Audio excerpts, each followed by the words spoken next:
ఒక మాజీ మంత్రి గారు కారుమూరి నాగేశ్వరరావు గారు, ఆయన కుటుంబ సభ్యులు అందరూ ఒప్పుకున్నారు. మేము ఈ రవాణా కాంట్రాక్ట్ చేశాము, ఈ మద్యం వ్యాపారంలో మేము ఉన్నామని చెప్పారు. తప్పులేదు, ఉంటే రవాణా కాంట్రాక్ట్ చేసినా తప్పులేదు, లేదా మద్యం వ్యాపారం చేసినా తప్పులేదు.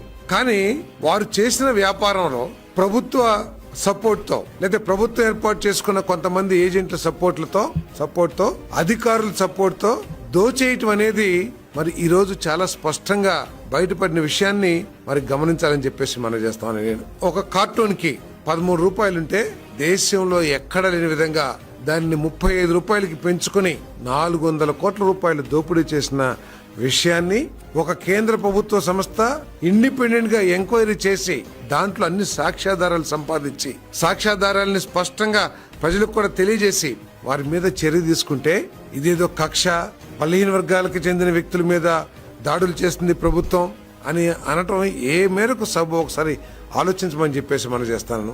వైఎస్ఆర్సీపీకి ఒక సిద్ధాంతంగా మారింది ఏంటంటే ప్రతి విషయాన్ని రాజకీయం చేసి అది ప్రజలకి నష్టం చేసేదా, అది అవినీత, అది దోపిడీయా, అవన్నీ దేనికి సంబంధం లేదు. దాని సిద్ధాంతం ఒకటే, వాళ్ళ ప్రభుత్వంలో ఎటువంటి దోపిడీ చేసినా ఎటువంటి అవినీతి చేసినా దాని గురించి మాట్లాడకూడదు, దాని గురించి ఎంక్వైరీ చేయకూడదు.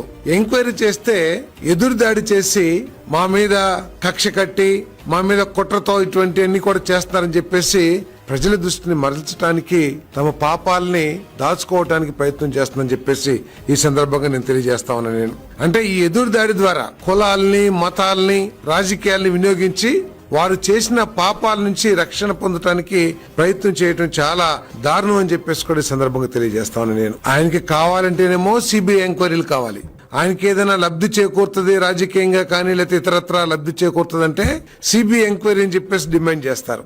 సిబిఐ కానీ ఈడీ కానీ కేంద్ర ప్రభుత్వ సంస్థలు ఎంక్వైరీ చేసి తప్పులు చేసిన వాళ్ళని శిక్షించడానికి ప్రయత్నం చేస్తే ఆ సంస్థలు ఏదో రాజకీయ కక్షతో చేస్తుందని చెప్పేసి గగ్గోలు పెడతాం ఒక విధానంగా వైసీపీకి మారిందని చెప్పేసి ఈ సందర్భంగా తెలియజేస్తా ఉన్నా నేను.